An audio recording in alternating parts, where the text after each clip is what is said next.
Alright, peace to you, ladies and gentlemen. How are you? Now, in today's video, I'm going to be reading something which I have been working on for the past couple of days, just some reflections, and allow me to explain what it is. So, the title of the work is Alan the Atheist and Benjamin the Believer. And what it essentially is, these are two fictional characters which I've made up, Alan the Atheist and Benjamin the Believer. And what I've done is I've kind of laid out what I believe is the most consistent outworking of either the God denying ideology of atheism or the God accepting ideology of the believer, and where I think it logically leads to. And the reason I've done this is I've been, over the past couple of days, due to some personal experiences, people I've been talking to, reflecting on the atheist mindset, because I'm a believer, of course.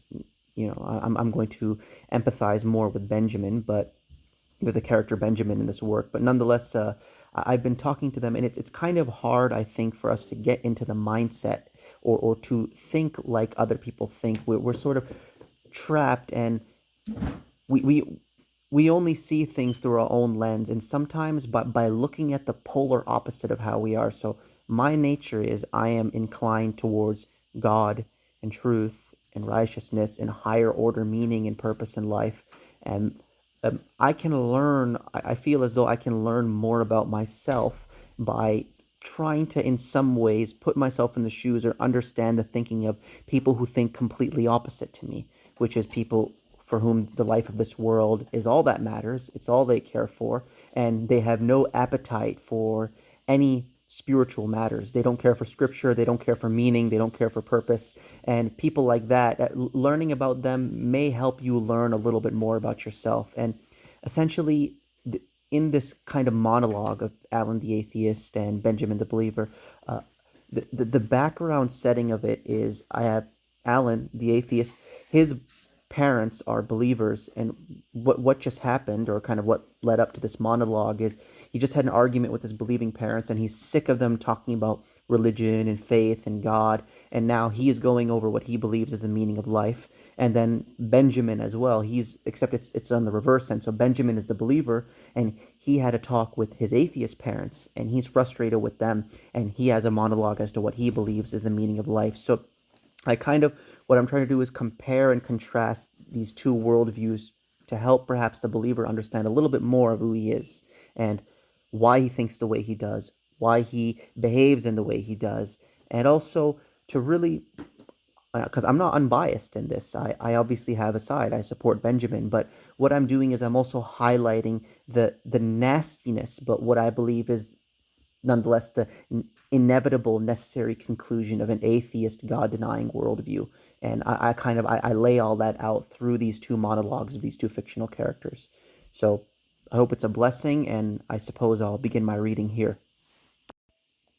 So I'll begin with the preface of this. This work has been written to enumerate upon the thinking processes of two men, Alan the Atheist and Benjamin the Believer. Herein I have highlighted two distinct human types through these characters, one who possesses no spiritual appetite of any kind, and the other who strongly inclines to the things of God and higher order principles beyond the lower self. The context of these monologues is that both individuals have become fed up with their parents who think opposite to them.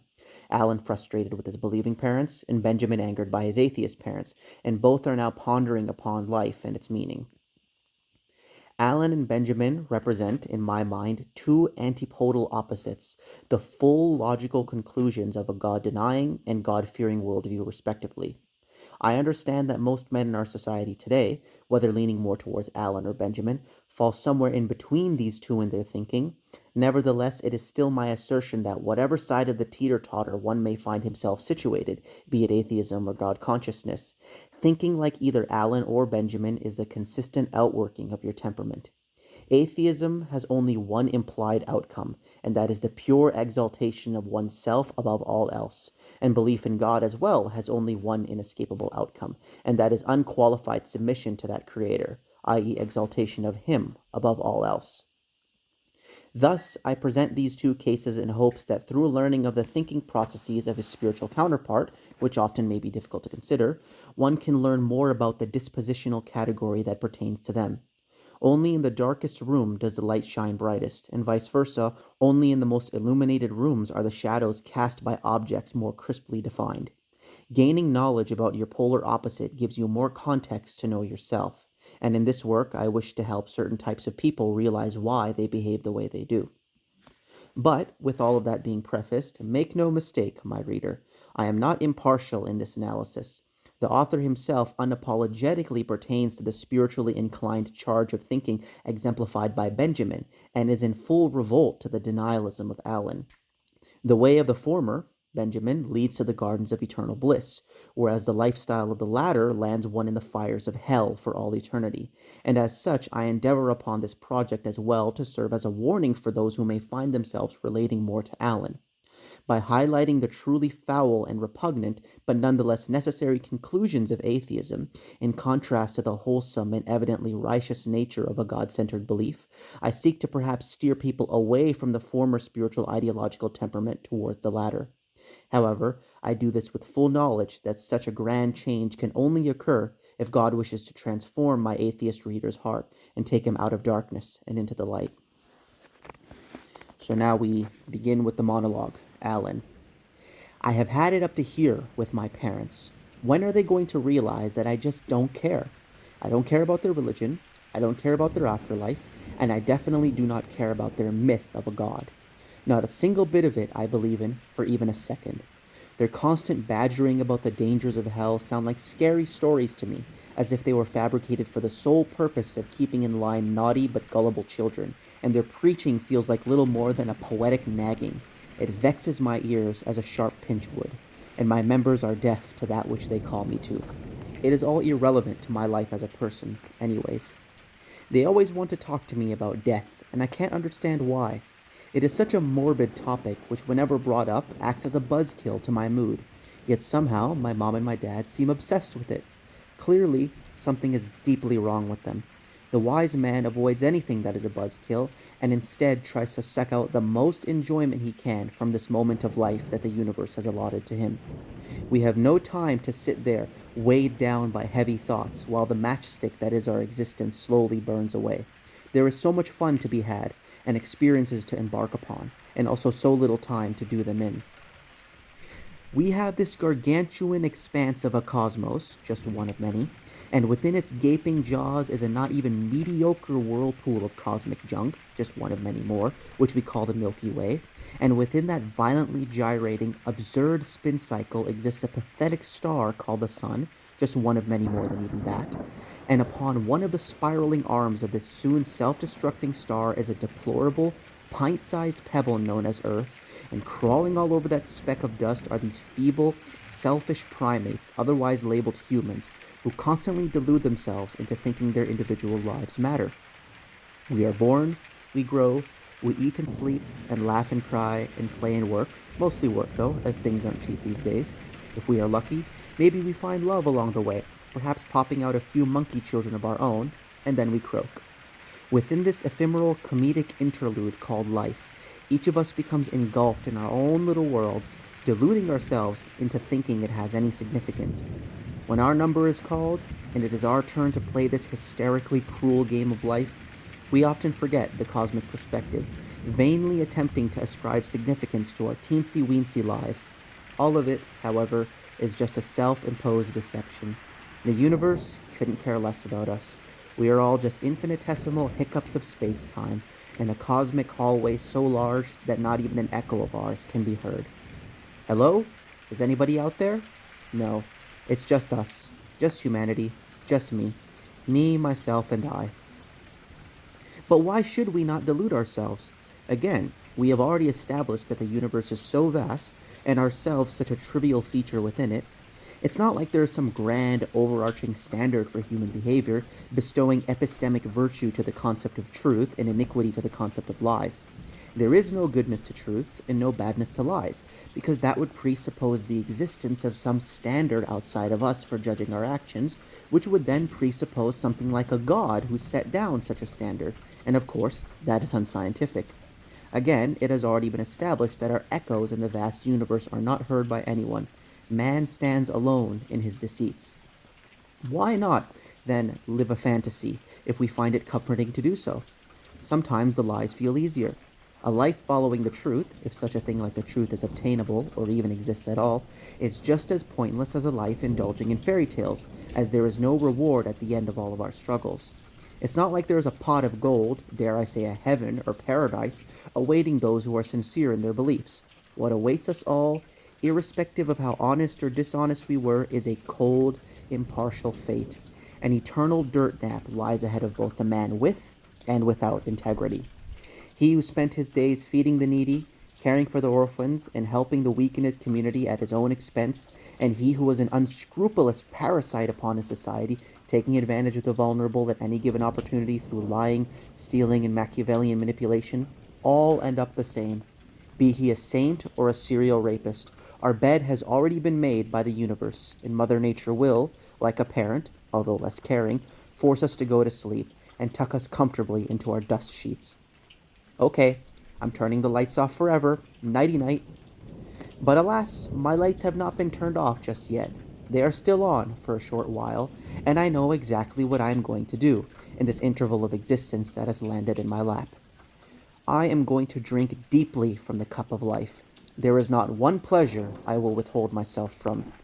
Money, women, fame, intoxicants, every enthralling sensation the body can experience, I will throw myself into fully. Let's squeeze this towel of being dry, wring it of all that it is worth. Let us party so loud that the sounds of our festivities will reverberate through the indifferent cosmos. What else is left for me, considering I came from nowhere and am going nowhere other than the eternal slumber? I am an animal, after all, just a better adapted ape, and there is only one law in the jungle, and that is might makes right. Brute makes truth. In the wild, the bigger, stronger animal bludgeons into submission the smaller, weaker one. Humanity, in fact, got to the preeminent position he holds today within the animal kingdom by subduing all the other creatures that surround him through his might. Therefore, I will, without remorse, pulverize into powder anyone who seeks to get in the way of my natural primal ambitions. Most of mankind is held back by petty sentiments like morals, but I, the enlightened one, Humanity 2.0, realize that all morality is fiction. It only exists in our heads. Saying such and such a thing is evil behavior is as subjective as saying that pineapples or carrots or dill pickles don't taste good. All of these are merely opinions, and my opinion is that I should do whatever I wish. I want women to worship me. I want men to envy me. I want so much money that I can wipe my behind with $100 bills and throw it in the face of those who secretly wish they could be me. I desire more than anything to be respected, adored, and feared. I will obtain these things by any means necessary. Guile, trickery, subversion, gaslighting, fraud, and any other machination are all fair game. If you get in my way, you too will be crushed, so watch out. This applies just as strongly for my parents too, who attempt to shackle me with all of their religious baggage. I fear not the consequences of my actions, as there is no God who watches over me, and there is no day of judgment after my death, only slumber forever and ever. If there is no God out there, then he must be inside of me. I am God, seeing as how I and I alone am the master of my universe. I will go on an exciting skydive. Then maybe after that I may do a high-speed drag race in my cherry red Ferrari while drunk out of my mind. Once that is over, I might just come home to my personal harem of call girls who await me in my mansion while we snort lines and make love into the night. Finally, after all that, once I have had enough of this existence to the point where I'm sick of it, perhaps I will shoot up an orphanage and blow my brains out before the cops arrive. Who knows? And in fact, who cares? Just do whatever that keeps this ridiculous game of life thrilling. Thus, I am presented with the soda pop of life, which sits on my table. I better drink up now while it is still cold and fizzy.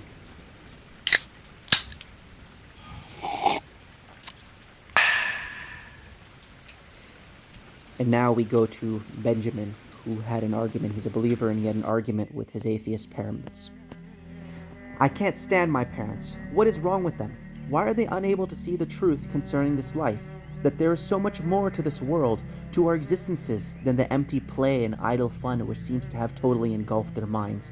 There is a grand order behind all that we see, a divine plan being carried out, of which we, humankind, play a crucial part in.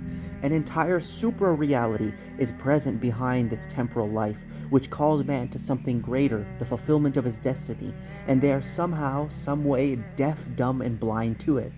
I couldn't unsee it if I wanted to, and it seems like they couldn't see it if they tried, as if conversations regarding God, the afterlife, our mortality, and purpose are part of a foreign language that they cannot understand.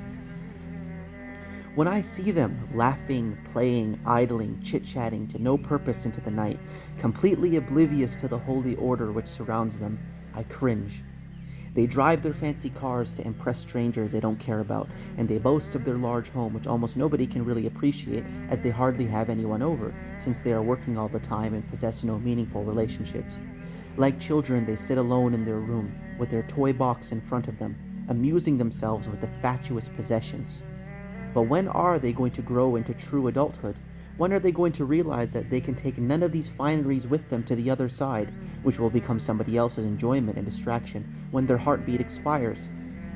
To them, it's all about the yum, and the fun, and the haha, and the look at me. That's it. We have fun, and then we die. It makes me nauseous just thinking about it. It starts with the limited edition Batman figurine as a kid, and if we grow up physically but not spiritually, that same pathetic habit of possession obsession turns into the Mercedes-Benz, the Gucci bag, and the 5-bedroom house. The items may change, but the spiritual form is still the same, which is a vain tendency towards stuff and not higher order meaning in life. Well, it seems like the stuff is never enough for them. As if an addict, they buy, and collect, and hoard, never filling the empty pit that lies within. Do my deluded parents not consider for a single moment that they perhaps cannot credit card swipe their way to true happiness? It boggles my mind. I see it within them. Although people on the outside who only know them superficially, work buddies, neighbors, clubmates, etc., may not notice it, to one who lives with them it is as clear as the morning sun. These people are not content with life. Their minds are plagued with insecurity, malignity, backbiting, viciousness, envy, wrathfulness, and impatience. Although I hate to say it about my own parents, the very people who raised me, the truth is that behind the smiles and the laughs lies a truly nasty creature, burdened with a boiling, swirling stew of inner emotional toil, which often bubbles up in the form of visceral words and actions in their private life behind closed doors. When you get them in a bad mood, which is not that hard to do, the vitriol and utter disdain that comes out of their mouth is like sulfuric acid. It burns to listen to. A life of worshipping the dollar, a prize for which they sacrifice everything that mattered in life, has left them riddled with deep-set insecurities. They compromise themselves on every front to gather those worthless paper notes. At work, they stayed shut about their opinions, avoiding all the truly important conversations out of fear that their controversial nature would cost them their job, and sycophantically kissed the rears of every higher-up they could as a tactic for securing their careers. They have withheld their true thoughts and true selves for so long out of fearing the consequences, selling every part of their heart of hearts for the chance of a higher paycheck, and now in their later years they are filled with misery and bitterness. You can tell they feel cheap, short-souled, and dissatisfied with themselves. That outer life of comfort which they obtained by being a placated, servile little drone of the establishment was bought at the price of the comfort of their inner soul, which writhes daily from being so shamelessly sold out. To cope with this perpetual tornado of resentment which storms inside of them, they drink. They drink, they smoke, they watch television series, they listen to music, they do anything to distract their minds from the pain that comes from a life of weakness. Underneath the surface of those cackles lies a tyrant, one who lets all of his or her pent-up negative emotions in a toxic catharsis upon their family members. They have felt small for so long, and an episode of vindictive rage makes them feel big for a short moment. Men need purpose, not pleasure. Men need fulfillment, not entertainment. Men need destiny, not amusement. But they hate, quote-unquote, the talk of religion, as they call it. It seems that their biggest concern in life is, quote-unquote, people pushing their religion on them. But who in the world even does that? Who truly forces them to become a Christian, Muslim, Sikh, or profess any other faith? Why do they feel so sensitive and react in such a volatile manner to people just simply talking about their religion or sharing their doctrine? Why every time someone dares to just mention that most important part of them, they say, "You are pushing your religion on me," when the devout man has done nothing even close to that? "Don't preach to me," they say. But I wonder, what's wrong with preaching to people? When one shares their religious beliefs, they are sharing with you the most important part of themselves. They are in fact calling you to fulfill your destiny, and in their mind sharing with you information which, if you are to heed, will save you from being damned in the hereafter.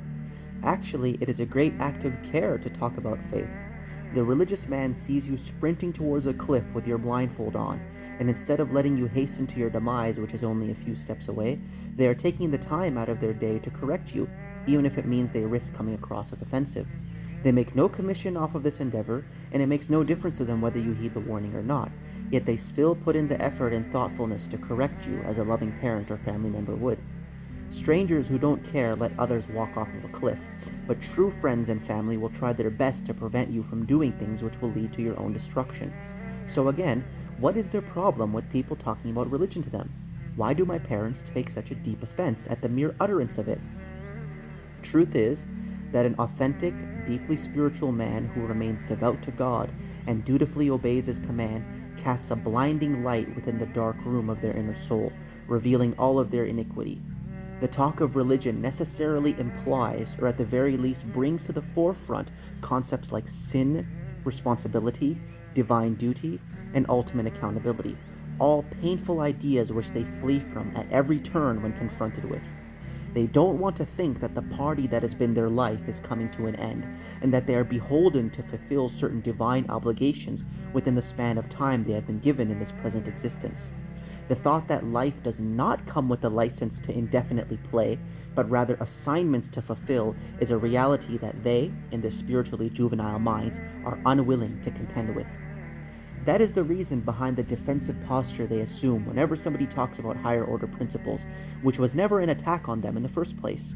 The conversation brings forward an obligation which they deep down know they have, but choose to ignore. That is the real impetus behind all of their hypersensitivity to people who aren't being aggressive towards them in any way. When my parents tell either me, Jehovah's Witnesses who knock at their door, or any other person of faith they happen upon in their day to quote-unquote not force our religion on them, when in reality we are doing nothing of the sort, as there is no compulsion in our message, what they really are saying is, don't hold me accountable to any standards in life. That's what they are really trying to say, but will not do so forthrightly due to how overly exposing it would be of their destitute, puerile way of life. It is a dishonest gaslighting tactic they employ to try and avoid being answerable to any higher principles, or more accurately a God, that measures the quality, or lack thereof, of their actions. And it is quite hypocritical for my parents to demand that others not, quote-unquote, force their religion upon them, which again is an imaginary complaint because nobody actually does, because they themselves force their beliefs upon everyone who has to suffer the indignation of having to hear them speak. My mom and dad are always full of advice, suggestions, and opinions that nobody wants to hear, standing ever ready to make a display of their supposed wisdom to the world. Moreover, they too force their belief that religion should not be spoken of under any circumstance upon others who feel inclined to these kinds of meaningful conversations, which they forbid. They don't even realize that their own ethical commandment of "thou shalt not speak of God or religion," or "thou shalt relegate all spiritual matters into one's private life," is itself a doctrine they tyrannically attempt to bludgeon in the minds of everyone else, though the other may be unwilling to receive it. But what they do not understand is that authentic and transformative religiosity cannot be relegated solely to one's private chambers. Faith cannot merely be turned on and off at the home and out in the world, respectively, like a light switch. Sincere faith colors every fiber of the devotee's being. He sees, interprets, and responds to the world through its auspices. More so than being a light switch, religion functions like the input, processor, and display of an individual's thinking apparatus. It relates to how the being itself functions at the most fundamental level, and to ask him to turn it off when he is in public would be like asking him to turn himself off whenever he leaves his house.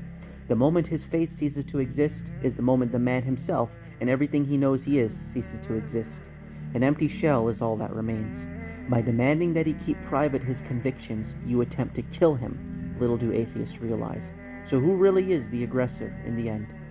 Their view of religion as well is the most peripheral, superficial conception of it one could possibly possess. When it comes to religion, they don't see past the cults, the cultures, and the brands. They see the faiths of the world as merely products of history, with no higher significance to them beyond the countries which have adopted them. If you are Indian, then you are probably a Hindu, and if you are white, then you are probably a Christian, and if you are Middle Eastern, then you're probably a Muslim. In the mind of the secular atheists, these religions were formed by the cultures which practiced them, that spirituality comes from man and not God. Following a creed to them is almost like picking a favorite soccer team during the World Cup. Most just opt to support what is closest to home. Although that may be true for the majority who wear their religion like a national badge, something which makes them feel unique, but scarcely apply or even understand one drop of its sacred doctrine in their lives, this does not hold true for everyone. These masses of posers sadly water down the concept of true religiosity by claiming to uphold some time-tested tradition whilst living largely secular, atheistic, and godless lives. How can people such as my parents believe that religion means anything when the lion's share of those who profess its significance don't live that much different from them? To the atheist, it all looks like a disingenuous bolt-on, a pretended self-righteousness that does not really exist. But the scriptures themselves, from all faiths, polemic extensively against such hypocritical posers who say what they do not. All of these perennial books are replete with warnings to the true believers to watch out for these fakers who view their religion as a surface-level accessory and not the foundation of their life. For those whom the faith has sincerely entered into, subsume their entire being, and transform them into a new creature, they will be able to see right through the smoke and mirror deceptions of such hypocritical liars who profane the tradition they dare confess by claiming to believe but not following its dictates. But alas, what I encourage my parents to is not cheap knockoff religiousness of the vulgar masses, but instead I implore them to the practice of deep and sincere faith. I invite them to allow the teachings of God to envelop their lives, and they fulfill their destiny thereby. Even still, however, they are disinclined towards my call, despite my call being to real gold and not pyrite. Averse to all of it, they fancy themselves as non-religious. We don't believe in anything, my mother and father proclaim. But all I see are a man and woman faithfully devoted to their doctrine of no God, no hereafter, and no final accountability. Apostles of apostasy, disciples of disbelief, proselytes of perversion. They do indeed possess a religious creed, although they are too proud to admit it. It is simply a creed which is bereft of any spiritual grace. They wonder why I believe in the day of judgment, why I believe that all men will be called forth from their graves and be refashioned fingertip to fingertip to face their Lord for how they live their lives. My response to their disbelief is disbelief of my own, albeit in what they are implying. Do they really think that they will not be held accountable for how they live their lives here? That the righteous and evil, the truthful and deceitful, the devoutly dutiful and woefully neglectful will all be dealt with the same? That the pious woman who spent her days praying to the Lord, running an orphanage, helping the needy, and devoting her life to the service of others will not have a different fate to the greedy, fraudulent businessman who scammed people to the tune of millions, caring for no one other than himself? That she at the end of her virtuous life and him at the end of his despicable existence will share the same destiny of an eternal dirt nap? Such a belief is beyond preposterous. How does man convince himself that he will get away with his actions? It perplexes me that people really feel this way. What a monstrous lie they urge upon the Almighty to say that there will be no resurrection, suggesting that our existence is for naught. The courtroom of God does indeed exist, and all of us have a seat reserved for us. It is an unbreakable appointment which we are all hastening towards. Look at our world. We are in the center of a grand heavenly system. The sun, moon, and stars unfailingly oscillate their cyclical movements around us day after day, month after month, and year after year. We sleep, wake up, plant and harvest our crops, and orient our entire lives around these reliable sequences, which we are placed right in the middle of. There is a great, systematic order to the world, a clear and obvious intelligent design of which we are a part. Who put us here? Why does everything in the cosmos work out so conveniently for us to live our lives by? Does not the atheist stop for a moment to ask these questions? This brilliantly methodical universe, with its inbuilt cycles and seasons, can only be the work of a brilliantly methodical creator who fashioned it in such a way. Chaos and randomness do not give rise to order. Only intelligence can beget an ordered system. What will I do, then, in the short period of life that has been allotted to me? I will serve my Lord and keep his commandments, preparing myself for the day I meet him. I will strive with might and main to be the greatest servant of his I can possibly be. I wish to be an exemplary stalwart in his cause.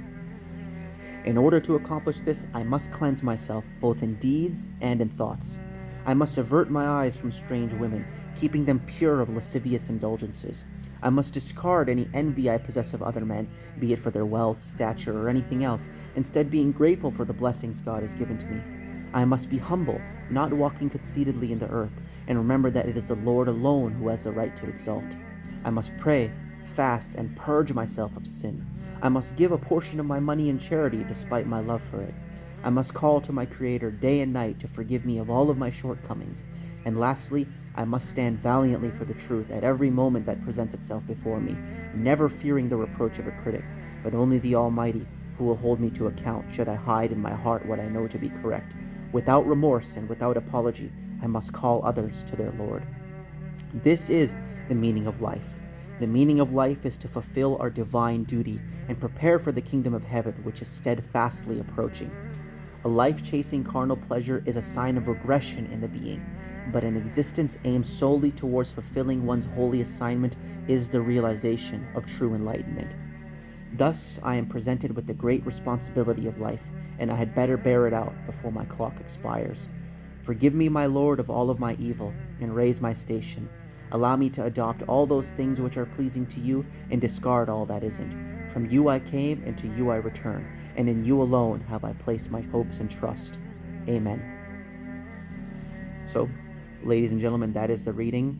I hope this gives you some food for thought and makes you consider things, why you think the way you do, the wretchedness, but I would say, of course, the natural conclusion of the atheistic worldview compared to the God-fearing worldview. I believe by contrasting these two in the way I have, it really shows who has the truth and who follows upon things that are actually righteous, things that are actually fruitful. Because this is what I read to you with Alan. That is the final sum of the atheist worldview, although most people won't admit it, or they certainly won't. Even if they think that way, they're not going to say that in public, because if they do, they're going to demonstrate what kind of a godless, wretched savage they are, and that nobody should trust them. But it is the conclusion. When you have atheism, when you don't believe there's God, when you don't believe you're created, it's just existence boils down to this absurdity and madness. And if you believe in the Lord, it gives your life and everything you see meaning and order.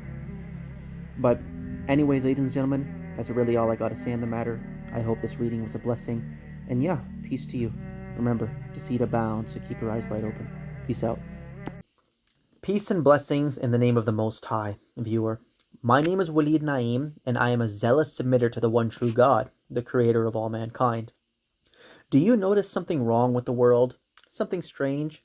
Despite us having a church, synagogue, and mosque in every neighborhood, how has this entire Western civilization fallen into abject atheism, nihilism, and savagery? Why does life just seem so dull, so meaningless, and so devoid of anything real in the Occidental world? Despite the ubiquitous presence of these religious institutions, why are our so-called Muslim sons in large numbers drinking, smoking, partying, and chasing after women, with no seeming desire to do anything more with their life other than satisfy their base pleasures, when God has commanded them to be clean, righteous, and responsible leaders of their community? And why are our hijabi so-called Muslim daughters walking around with tight jeans that reveal their figure, with TikTok accounts posting semi-provocative, self-absorbed videos of themselves online for the world to see, when God has commanded them to lengthen their garments and be modest in their mannerisms? What has happened here? These young men and women are supposed to be making themselves right before God, while raising the next generation of ardent defenders of the holy faith. But it seems that Islam features no more in their lives other than a scarf on their head, a Friday fidgeting around in the mosque when their parents forced them to go against their will, or a decorative hanger in their car. At this rate, if God allows us to continue going down the road it is, then Islam and the Quran will become pretty much non-existent in the lives of most of our descendants, if it wasn't already non-existent now. If we do not take a stand soon, In a few generations, our children's children will likely be indistinguishable from the secular West. Is that the kind of world we want to live in? Our kids to live in? A world practically devoid of the remembrance of the one God and all things sane? I obviously can't speak for you, but for my own self, I can personally say, count me out of it.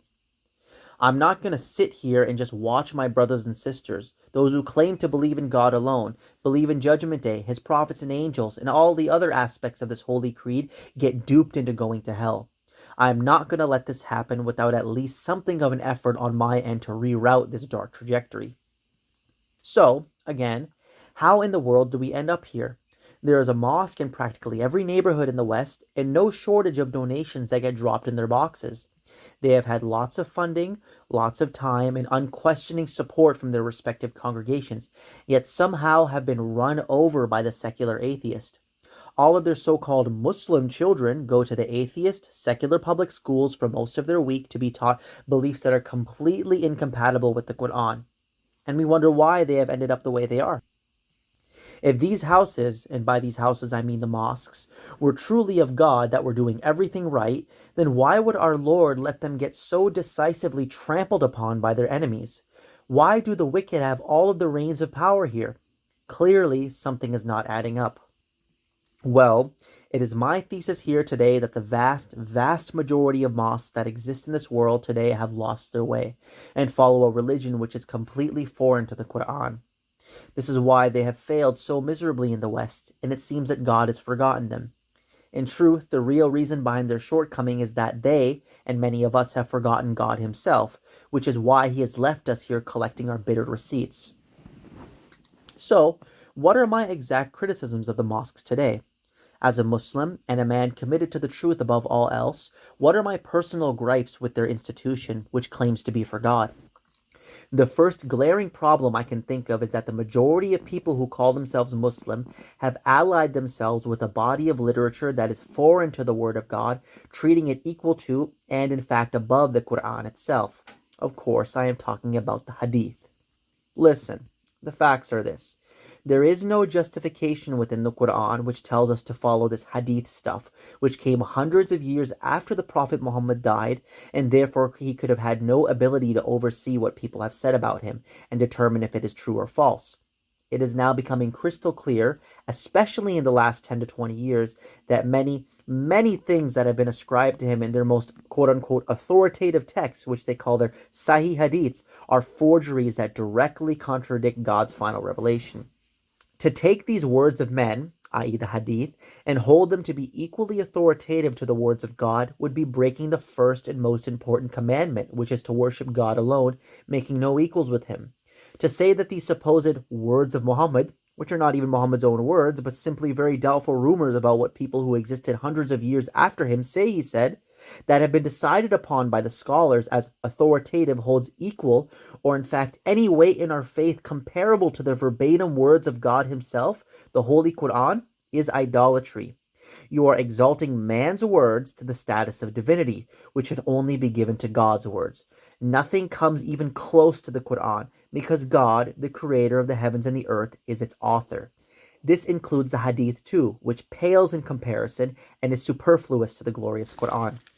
If you are interested in seeing a full refutation of the Hadith, you may watch my video titled A Defense of Prophet Muhammad, David Wood and Hadith Exposed, which is linked below.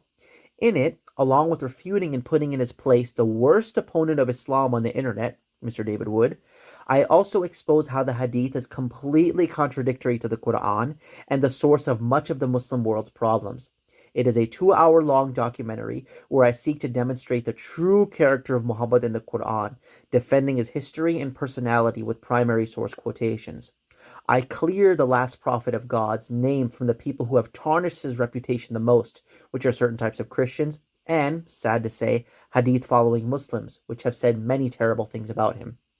No, Muhammad was not a money-hungry, tyrannical warlord who married a 6-year-old girl. He was a shy, humble, meek man who married adult women, had compassion for even his worst enemies, and oftentimes had a tough time even standing up for himself out of fear of hurting other people's feelings. This is all demonstrated in detail in my video. Once again, The link for that will be in the description under the tab, The True Character of Muhammad in the Quran. So that is the first problem with the mosques, the reason for which I feel they have been forsaken by God, their adoption of an apostate literature which contradicts their foundational scripture. The second point of contention I have with many of the mosques is their seeming unwillingness to say anything controversial which may make them face persecution from their government. The fact that 9/11 was not only an inside job, but the fact that no planes hit the Twin Towers on that day, and the whole charade was a hoax designed by the governments of the world to forever frame the Muslim people as terrorists and justify invasions in our countries, should be taught to every man, woman, and child. This great fraud of the September attacks has left such a lasting, enduring reputation on every brown person and Muslim in general that it should be discussed in every mosque. Our people are not responsible for that crime, but it was the governments of the world who carried out that plot and framed us for it. 9/11 is just only one small example, though. There are many, many other quote-unquote conspiracy theories, which are really just conspiracy facts, avoided by the mosques due to their controversy, like the fact that the monetary system in the West is an ungodly scam based on usury, the fact that the so-called healthcare system is a predatory empire which doesn't try to cure anybody, but instead makes money off of human suffering, the fact that sodomite propaganda is being promoted to the masses, including our children, and the fact that the thing which I will call the C-19er, to avoid censorship, was a hoax perpetrated by the powers that be to greatly expand their police state, censorship incentives, and surveillance systems worldwide in order to create their New World Order, and much more. These governments that have occupied our lands are de facto terrorist regimes, and the mosques seem to say nothing of it. They appear to be more concerned with not being labeled extremists while they live their comfortable, well-funded lives, avoiding topics that are hard to deal with due to the abject persecution they bring. That is my second problem with them. They're at the very least lack of awareness, or if not, perhaps lack of willingness to address the real geopolitical situation going on in the world. And lastly, my third trouble with the mainstream mosques, which can also be put into the category of conspiracy facts, is their complete ignorance on the true nature of the earth. It may sound as a shock to you, my viewer, that the Quran, the Bible, and in fact all of the ancient scriptures teach the earth is flat and stationary. This is the only model of the world which is compatible with those texts and also scientifically provable. This flat earth conspiracy, which should really be called the globe earth conspiracy, is one of the biggest lies of the modern world, we are told, and goes in line with what I said earlier about the endemic corruption of the governments of the world. Everything you have been told about where you live is a fabrication, and the space agencies are a shameless hoax. For a fully detailed presentation on the subject of flat earth, where I demonstrate the science, the history, the philosophy, the verses in the Bible and Quran proving it, and much more, you can read my book titled The Flat Earth Manifesto, which is linked in the description. This work runs to nearly 1,200 pages and is practically a textbook on not only the topic of flat earth, but the subject of physics proper, and I expose the biggest fraudulent religion of the West, which is science worship, otherwise known as scientism. As with all of my work, it too is available for free. No, you do not live on a pathetic speck of dust spinning around in the middle of nowhere in space. You live in a brilliant, intelligently designed terrarium created by God and are at the center of the universe. Again, to learn more, the link to the Flat Earth Manifesto will be in the description. Those right there are my three biggest scores against the mosques of today. There are more points I could bring up, but these are the major ones. These are the controversies which have estranged me from the rest of the so-called Muslim world.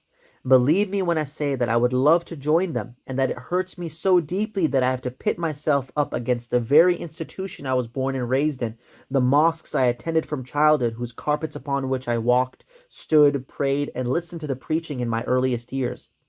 But that is the price to pay for the truth. My commitment to God and what is right is more important than my emotional attachments to a place that was once dear to my heart. Simply put, this is why I think God has forsaken us. This is why I think that the mosques have been steamrolled by the secular atheist. It is because most of us have abandoned the word of God, neglected preaching the truth, and instead chosen comfort over courageous action. That is my thesis to why this great falling away in the West has taken place. If this sounds shocking to you, if it sounds so unbelievable that the majority of the so-called Muslim world could be deceived so badly, then I simply have these verses in the Quran to show you. In the name of God, the Almighty and the Merciful. Chapter 6, verse 116. And if thou obey most of those upon the earth, they will lead thee astray from the path of God. They follow only assumption, and they are only guessing. Chapter 25, verse 30.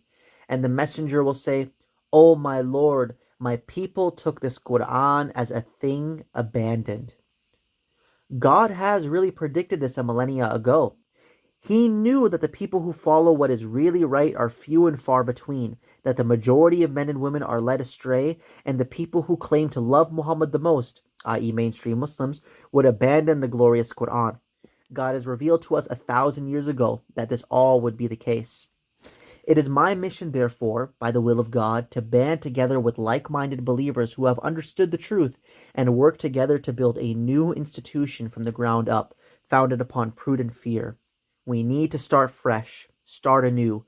We need to build a new mosque where people can hear the unfiltered preaching from the Quran alone, where men and women can get married, where children can play and be educated in the truth, and where the name of the Most High God, without any associate partners, can be remembered. We need a group of highly dedicated men who will raise and defend this institution with their own hands if need be, and go out into the world warning people of the punishment of God, bearing witness to the truth of his oneness. That is my mission, my viewer. If you found that this mission of mine has touched your heart and is something you want to get involved with, then feel free to contact me in the email below. I am located in Ontario, Canada, and I'm looking forward to form a community with like-minded believers who want to contribute to this great cause. I am neither a nationalist nor racially biased. If you follow the Quran alone and believe in the truth, then as far as I'm concerned, you are my brother in the faith. I prefer you over someone of my own kindred who denies God and commits corruption in the earth. My loyalties are primarily ideological, not racial. Remember, my viewer, that this life is short. Everything we do and don't do is recorded by God and will either bear witness for us or against us on the day of judgment. Hell is eternal, and I do not know about you, but as for me, I want to meet my Creator in the best state possible.